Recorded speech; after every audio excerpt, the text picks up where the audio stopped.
Welcome to Hope Church Online. My name is Jason. I'm the lead pastor on staff at Hope Church, and we are so excited that you're here today as we start a brand new series called A Christmas Story. We're taking the 4 weeks leading up to Christmas to get ready to celebrate the birth of Jesus at Christmas, and today Pastor Tim's going to get us kicked off with part 1 of this series. We're going to get started in 60 seconds. Before we do, I want you to answer a question in the chat. When you were a kid, what toy did you want more than anything else for Christmas? Let us know. We're going to start in 1 minute.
Welcome to Hope Church Online. My name's Nathan. I'm excited that we have a chance to hang out and worship virtually together today. This is an awesome opportunity that can lead to some really great outcomes. In fact, we've got a story that I want to share with you right now from some folks who have met online at Hope Church Online in our first group environment. And since then, they've been able to build a really cool friendship together. And it's really encouraging to hear about. So I would love for you guys to meet these folks and hear their story. Check it out. Chris Butterfield, and we live in North Lake. And we've been married 37 years. I'm Bert, and I've also been married 37 years. And I'm Dee Dee Johnson, and I live in Shaniqua and in Fayetteville, Georgia.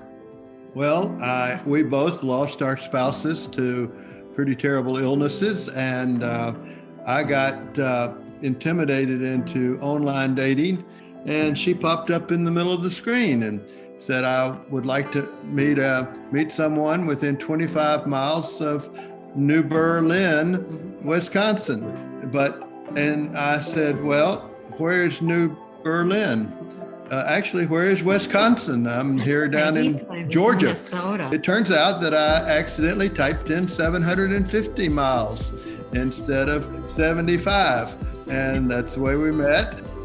I've been in dentistry and oral surgery for 51 years, and I'm winding that down over the next few months, still in the Atlanta area. And so we've been going back and forth.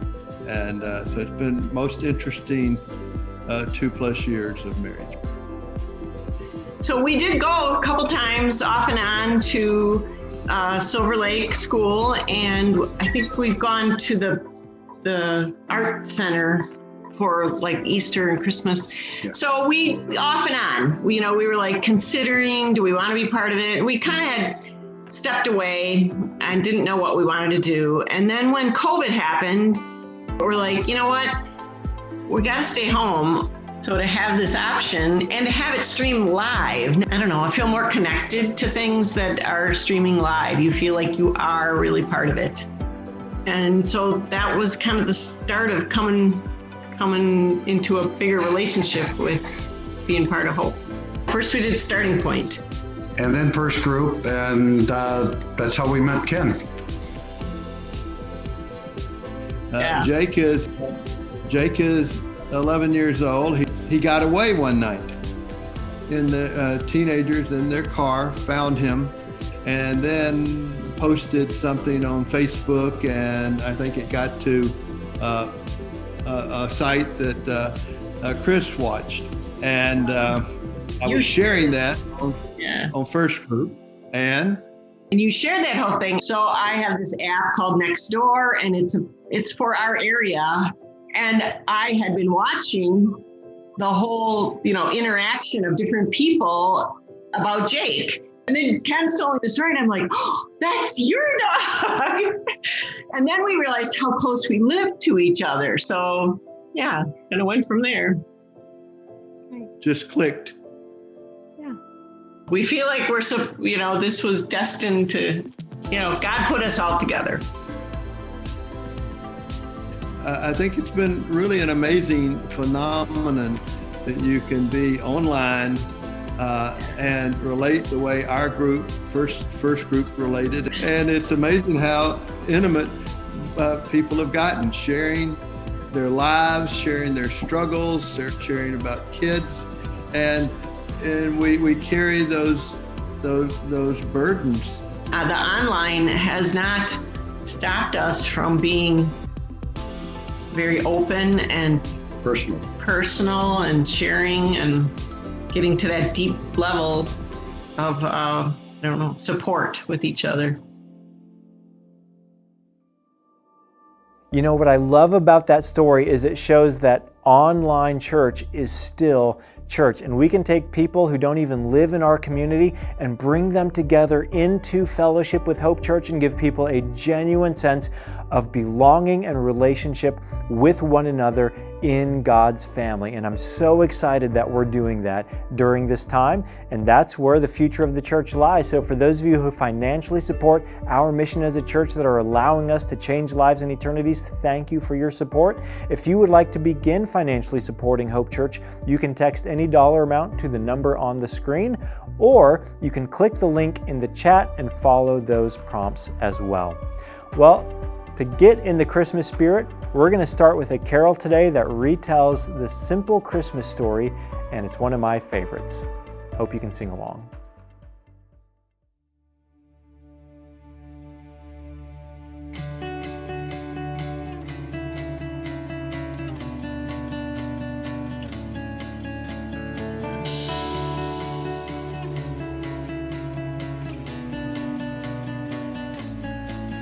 The first Noel, the angels did say, was to certain poor shepherds in fields as they lay, in fields where they lay keeping their sheep on a cold winter's night that was so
This is the story of Ruth, chapter 1.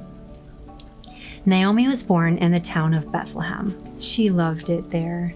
She grew up, married her husband, and they had 2 sons. But then there was no rain for a long, long time. Nothing could grow, so everyone became very hungry. So they left, and they moved to the faraway land of Moab, where there was food. In Moab, her sons got married. One married Orpah, and the other married Ruth. They loved Naomi very much, and Naomi loved them too. After a while, a very sad thing happened. Naomi's husband died, and both of her sons died too. Naomi was so sad that she decided to go back to Bethlehem, her hometown. God had sent rain, and there was food in Bethlehem again. Orpah and Ruth wanted to go back with her. But Naomi shook her head. "You do not have to come with me. You can stay here where you were born, and then you can get married again," Naomi told them. They all cried. It was so sad. And then Orpah decided to stay in Moab. So she said goodbye to Naomi. But Ruth said, "I will go with you. Where you stay, I will stay. Your people will be my people. Your God will be my God." So Naomi let Ruth come along, and they started their very long walk back to Bethlehem. When they arrived, the people said, "Naomi is back." The people of Bethlehem were very happy to see her, but Ruth was very, very sad.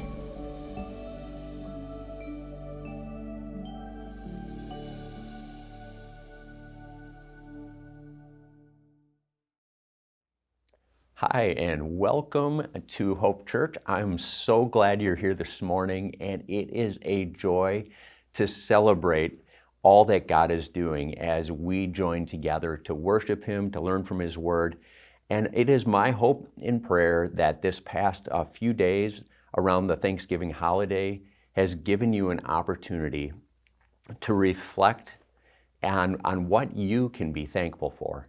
There are so many things we can be thankful for, but honestly, there are ups and downs in life, and sometimes it's hard for us to focus on all the ups. The reality of this year, it's been a difficult year, but it's also given us an opportunity to develop and grow our faith. Here at Hope Church, it's our desire that all we do would bring about changed lives and changed eternities. So my hope and prayer right now is that as a result of our time together today, that we would all grow, that we would all change, and that we would change for the better. Now, as we launch into this Christmas season, it takes me back to my childhood. It takes me back to the reality of being a little kid and sitting on our family room floor, circling all the gifts that I wanted to receive under the Christmas tree. I remember flipping through Fleet Farm catalogs, Sears catalogs, J.C. Penney's catalogs, and circling so many things, hoping that what I was circling would show up under the tree.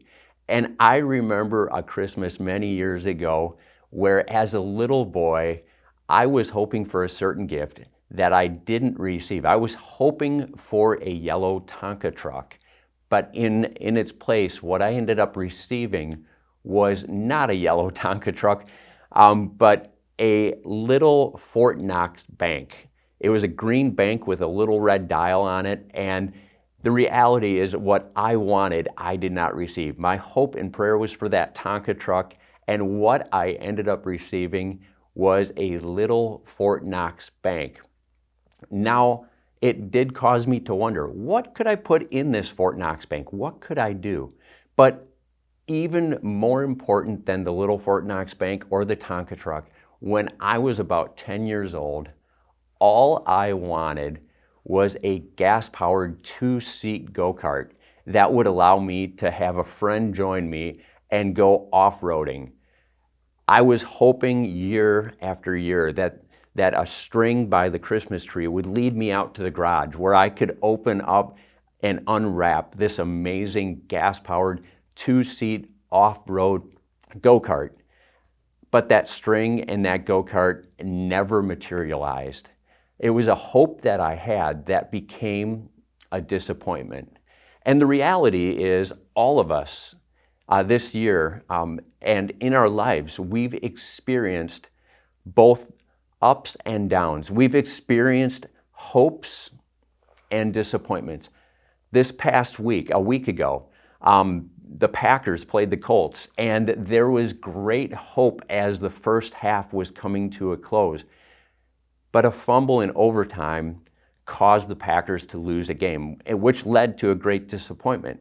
So even in the midst of a 60-minute game, we can see the highs and lows of life happen.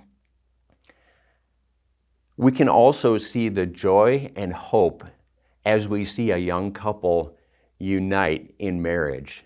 When we see this young couple, they come together and all their future is ahead of them. They have so much hope in their eyes and love in their spirit, and you just soak it in as you're sitting at a wedding. You're like, wow, this couple has their future ahead of them. This couple has so much going for them. They're strong, they're good looking, they're healthy, they're young, and they have everything going for them. But that doesn't always stay the course. Sometimes, in fact, we've all experienced this, the sorrow and the disappointment, the deep despair that losing a loved one brings. So we have the joys and hopes of a wedding, and we have the fears and the anxiety and the disappointment, depression that can come along with grief as we lose people we love. So 2020 has been a year of ups and downs for each and every one of us. It's been highs and lows. It's been constant change all around us. So today, we're going to walk through an Old Testament story. This actually took place about 1,000 years before Jesus was born in Bethlehem. And this story takes place in the Old Testament book of Ruth. In the Old Testament book of Ruth, we see a young married couple starting off their life. We see with bright eyes, and we see they're moving forward with this great hope. The young man's name was Elimelech, and his name actually means, "My God is King." He was a strong young man that had his whole life ahead of him. He was a golden boy of Bethlehem that was taking good steps forward. He was going to be marrying his bride, Naomi, and her name means pleasant or pleasing. So can you just imagine this along with me? We've got this young couple that has their whole life ahead of them. We've got this young couple who is going, we are setting our course on a trajectory where we're going to be happy and healthy. God is going to continue to bless us, and we're going to continue to follow hard after God. So this young couple, they had 2 sons, and I'm not exactly sure on the whole story here, but Mahlon and Chilion are their names, meaning sickness and destruction, or sickness and consumption. Now, many commentators believe that both these boys had ailments that were causing them to be lame, to be sickly, to be not healthy and vibrant young men, but that they were sick as children. Many people, many commentators assume that these boys weren't expected to live very long. But the story doesn't end there. The story begins in Bethlehem with the hope of this young couple and the birth of their 2 sons. But next we see in the first couple verses of Ruth, it says, "In the days when the judges ruled, there was a famine in the land." Now right there, that is a huge downer. Bethlehem is known to be a place of plenty, a place where there is an abundance. And it's a place where there should have not been a famine. So this famine causes Elimelech and his wife Naomi to do something. It says as the verses continue, it says, "So a man from Bethlehem in Judah, together with his wife and 2 sons, went to live for a while in the country of Moab. The man's name was Elimelech, and his wife's name was Naomi, and the names of their 2 sons were Mahlon and Chilion. They were Ephrathites from Bethlehem of Judah, and they went to Moab to live there." So their whole plan was, since there was a famine in Bethlehem, they were going to move, they were going to relocate about 50 miles to a place where there was plenty of food, to the land of Moab. Even though in the land of Moab, they had different cultural expressions and they also served other gods, I believe that Elimelech and Naomi chose to go to Moab primarily because there was the hope of food in Moab. And they took their 2 sons, they packed up their boxes, which, many of us were not big fans of having to pack up everything we own, throw them into boxes, and pack up that moving truck to move. But that is what they needed to do to pursue the hope of bettering themselves and having a better environment for their sons to grow up in. And they went to Moab for a while. The plan was that they would eventually come back to the land of Bethlehem, to their homeland. Now, as I told you at the beginning, both Elimelech and his wife Naomi really felt full. They felt like life was going well. So this trip to Moab is a huge downer, huge not only disappointment, but this is not what they wanted to do at all. It's almost like Packers fans having to move to the Chicago area and live among Bears fans. It's just not what you want to do. They packed up those boxes, and as they moved, the story continues in verse 3. It says, "Now Elimelech, Naomi's husband, died, and she was left with her 2 sons. They married Moabite women, one named Orpah and the other named Ruth. After they lived there for about 10 years, both Mahlon and Chilion also died, and Naomi was left without her 2 sons and her husband." So earlier we talked that Naomi was full. She had life and she had a family, and now she is left without. Both her husband and her 2 sons died. Now, this past week, I was trying to get in touch with what would that feel like for a wife. So I asked my wife, Jenny, I said, "Jenny, what would it feel like for you if I died and then both our kids died?" And she said, "You know what? I just would want to give up on life. I'd feel like utter destruction. I would not want to go on with the rest of my life." And so I can only imagine that Naomi was just completely destroyed. All she wanted to do was maybe even just come to an end herself. Her husband died, her sons died. She did not have a future at all. She did not have a hope that she could anchor her soul to. She was utterly obliterated, done away with, and she had no hope moving forward. But she did have Orpah and Ruth, who were now her daughters-in-law. And as she was with these daughters-in-law, she was saying, "You know what? I am thankful that I have these 2 daughters-in-law." Orpah means fawn or neck, which means that she was probably tender and gentle and kind. And Ruth, her name means friend. So Ruth and Orpah were there with Naomi, giving her comfort, coming alongside her, encouraging her, and leading and guiding her to take healthy steps forward. Now Naomi heard some good news. There was a glimmer of hope. She heard that there was food, plentiful food, back in Bethlehem. As we go into verse 6, we see this unfold. When Naomi heard in Moab that the Lord had come to the aid of his people by providing food for them, she and her daughters-in-law prepared to return home from there. With her two daughters-in-law, she left the place where she had been living and set out on the road that would take them back to the land of Judah. So Naomi is saying, there is hope back in Bethlehem.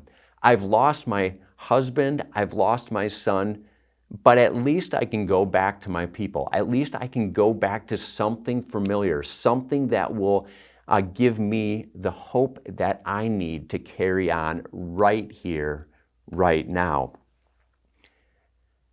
And so they prepared. They started to make preparations to take the 50-mile journey back from Moab all the way back to Bethlehem. Now, it's a difficult journey, so it'd probably take about 7 to 10 days is what most commentaries believe. And this journey would not have been an easy journey, but it was a journey that had hope at the end. Naomi was saying, I get to go back home. I get to go back to a place where Bethlehem is functioning like it always did back in the day. There's food that is plentiful, and we're looking forward to the food that we will be able to partake in. Now, as they're on the road, there is a dispute that kind of breaks out between Naomi and her daughters-in-law. Naomi encourages both of these young ladies to stay back, to head back, to go back to Moab. Her logic there is that for these young ladies, they could maybe find husbands again. She even says, may the Lord show you kindness. May the Lord grant you another husband. May you have a future in a country, in a place, in a people that you understand, that you have a past experience with. So ultimately, what Naomi is saying is, for you two young ladies, the best opportunity you have for a future is to head back to Moab.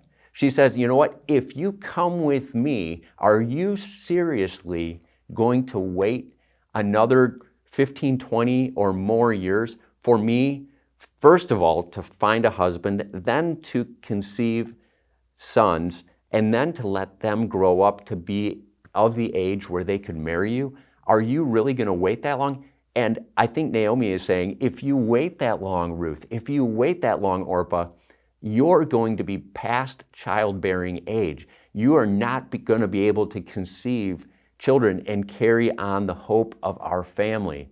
So Naomi is encouraging both Ruth and Orpah to head back. She's saying, she goes on to say in this passage, it is more bitter for me than for you, because the Lord has turned against me. Naomi actually feels like the God of all creation has turned against her, and she's saying, God has turned against me. Don't follow me. There's no hope here. If you want to pursue hope, go back to Moab. And we see in verse 14 and 15, she says, as this story continues, it says, at this they wept aloud again. Then Orpah kissed her mother-in-law goodbye, but Ruth clung to her. Look, said Naomi, your sister-in-law is going back to her people and to her God. Go back with her. Now, Orpah is already beginning the journey back to Moab, but Ruth clings to Naomi. It's the same idea, the same concept, where in the Bible that it says that a husband should leave his father and mother and cling to his wife. This is the same verbiage, the same kind of idea, the same concept, where Ruth is clinging to Naomi as a husband and wife cling to one another. I'm not saying that they were married or anything like that. What I'm saying is that they had a tight-knit bond where they knew that they belonged together. And Ruth was making a solid declaration of her commitment to Naomi. We see Ruth's declaration in verses 16 through 18. Now, these verses are classic, but they are Ruth planting her flag in the future that she sees back in Bethlehem. Even though she's never been to Bethlehem, she is placing her future hope in something that she has learned from Naomi. Look at these words. It says, "But Ruth replied, 'Don't urge me to leave you or to turn back from you. Where you go, I will go, and where you stay, I will stay. Your people will be my people, and your God will be my God. Where you die, I will die, and there I will be buried. May the Lord deal with me, be it ever so severely, if even death separates you and me.' When Naomi realized that Ruth was determined to go with her, she stopped urging her." Now listen to those words. Wow, those are words of determination. It almost reminds me of those last minutes or last seconds in a football game where you're almost worn out, but you're saying, you know what, team, let's come together for one last effort to try to score the winning touchdown. We're going to huddle together and we're going to do everything we can to stick our hope in one final play to win a game. Ruth is sticking her flag of hope clearly in not only Bethlehem, but in the God of Bethlehem. We see that Ruth is determined. And what that determination in Ruth does to Naomi, it causes Naomi to not urge her to go back. So now we have Ruth and Naomi journeying together toward Bethlehem. We have them walking, and the two ladies, they honestly have experienced some of the same things. They both have been displaced, moving from the country or the people that they grew up with and understood. They both have lost their husbands. They both have been devastated in countless different ways, but they're walking together. So here is one of the coolest things. They have each other as they journey toward Bethlehem. Now, I wish we could all be a fly on the wall to hear the conversations that would happen as they arrive closer and closer to Bethlehem.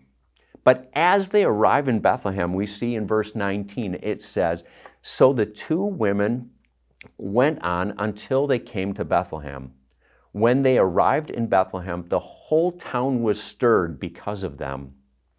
And a woman exclaimed, 'Can this be Naomi?' 'Don't call me Naomi,' she told them. 'Call me Mara, because the Almighty has made my life very bitter. I went away full, but the Lord has brought me back empty. Why call me Naomi? The Lord has afflicted me. The Almighty has brought misfortune upon me.' So Naomi returned from Moab, accompanied by Ruth the Moabite, her daughter-in-law. Arriving in Bethlehem as the barley harvest was beginning." So we see this picture of Ruth and Naomi as they arrive in Bethlehem. There's a woman in the crowd that just says, "Wow, that looks like Naomi. Is that Naomi?" And Naomi says, Don't call me Naomi. Don't call me pleasant or pleasing. Call me Mara." The name Mara actually means bitter. What she's actually saying is, don't call me pleasant, call me a bitter old woman. And she's even saying that it is God that has made her bitter. Now, Ruth is watching all this happen and experiencing this with Naomi.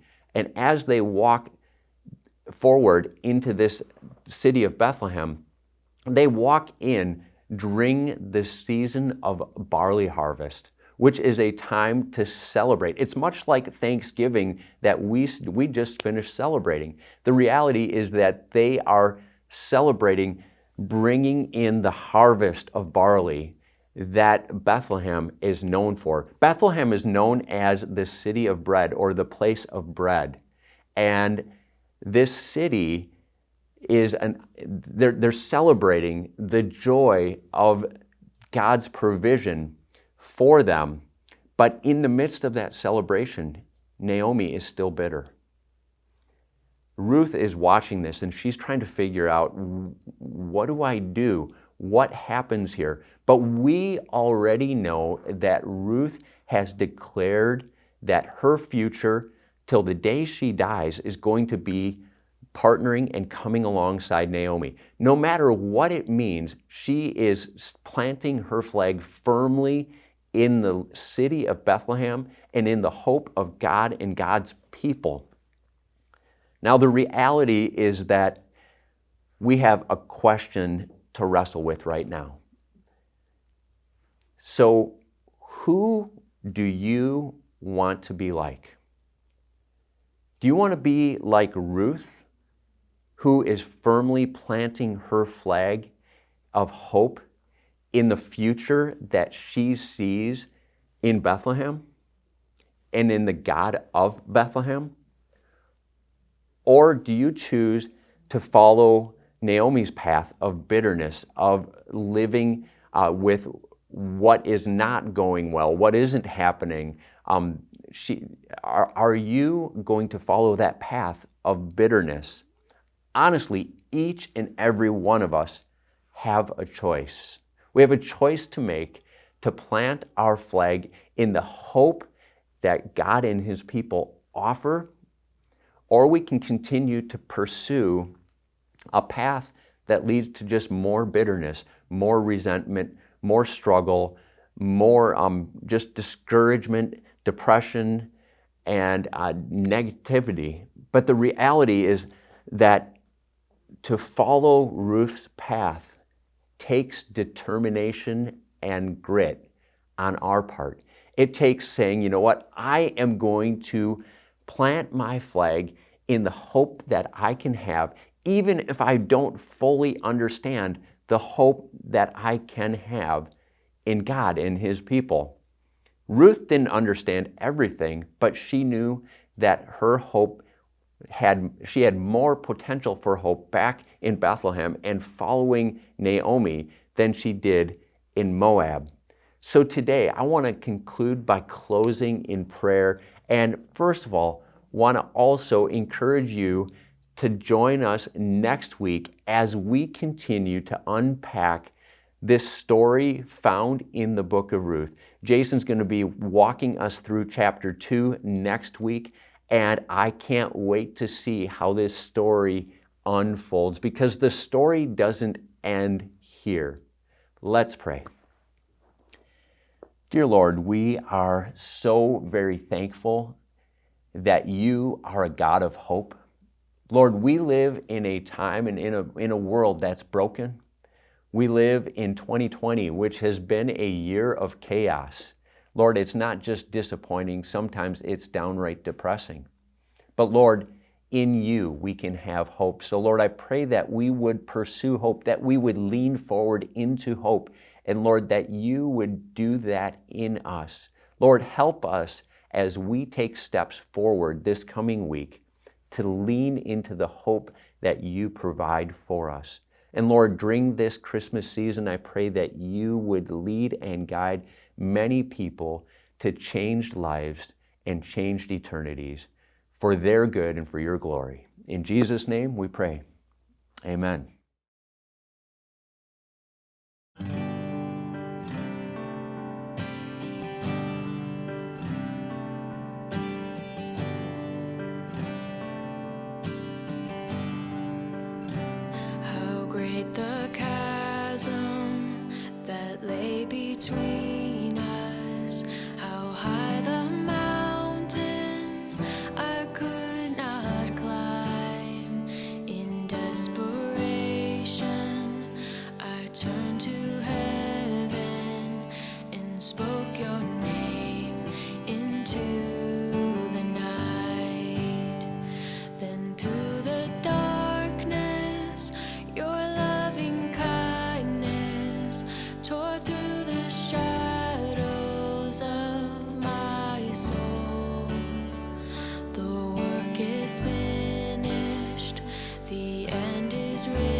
Then came the morning that sealed the promise. Your buried body began to breathe. Out of the silence, the roaring lion declared the grave has no claim on me. Then came the morning that sealed the promise. Your buried body began to breathe. Out of the silence, the roaring lion declared the grave has no claim on me. Jesus, yours is the victory.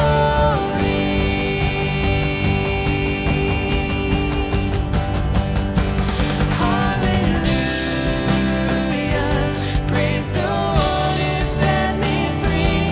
Hallelujah, death has lost its grip on me. You have broken every chain. There's salvation in your name, Jesus Christ, my living hope. Hallelujah, praise the one who set me free. Hallelujah, death has lost its grip on me. You have broken every chain. There's salvation in your name, Jesus Christ, my living hope. Jesus Christ, my living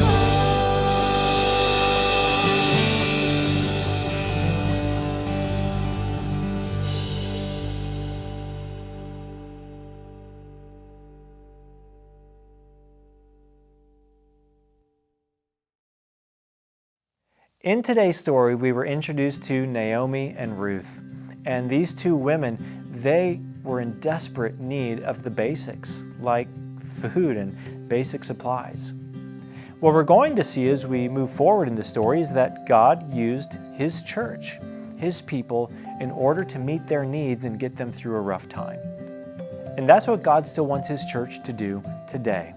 That's why every year for the Christmas offering, we encourage you to be radically generous so we can give away money and resources to partner with charities, nonprofits in our community that are making a difference, helping people meet basic needs.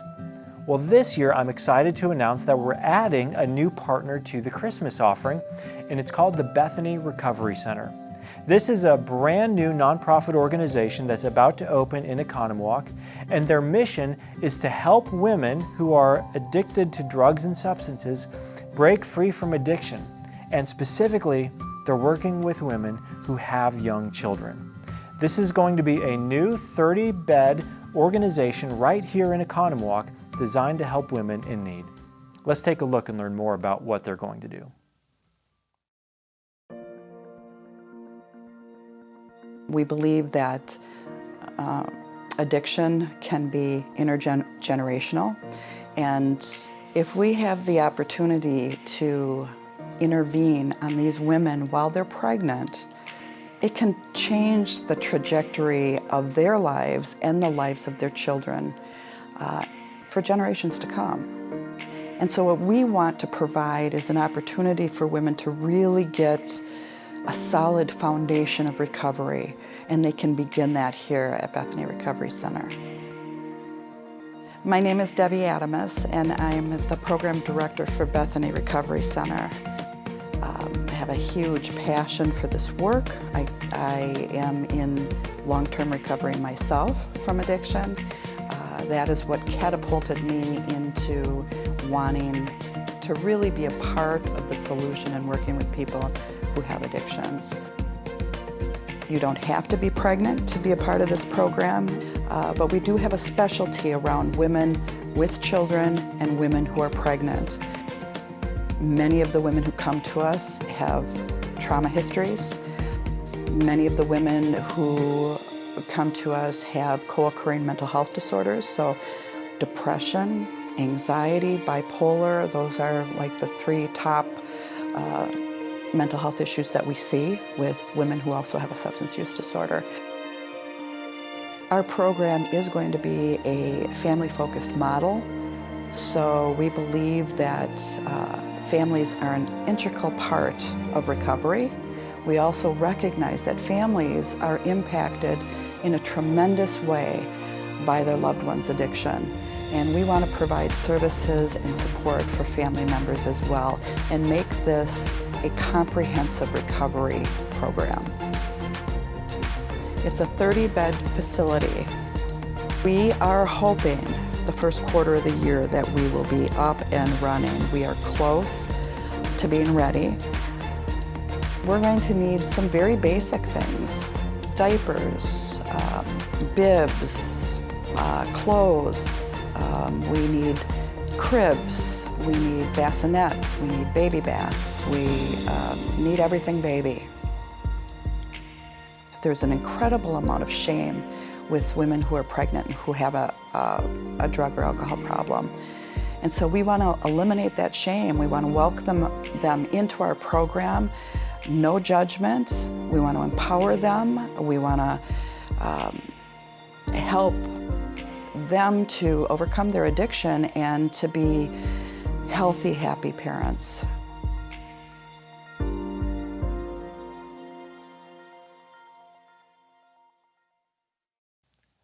So we want to help Bethany Recovery Center get off the ground and start making a difference. Because if you can help women who are trapped in addiction when they have young children, you're making a multi-generational impact for good that's going to impact the lives of so many people.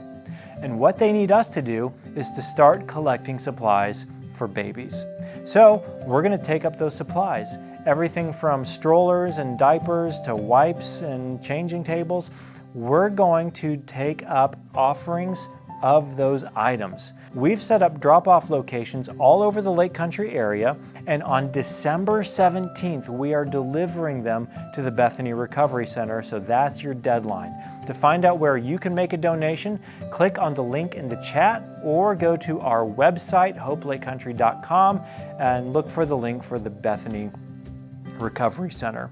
We would love to see them make a massive difference in the lives of these women and their children and make ripples for generations to come. Well, for the rest of the calendar year, we're going to be right here for online church. We've suspended our in-person services for the rest of the year, and that includes our Christmas in Lake Country service. However, we're planning an incredible online-only Christmas event, and the good news is it's never been easier to invite anyone, anywhere, as long as they have an internet connection, to church for Christmas. And we're going to give you some resources for that starting next week. Speaking of next week, we're in part 2 of our series, A Christmas Story, and we're going to see how God starts to use the lives of people in His church to impact people in need. It's a beautiful story, and you don't want to miss it.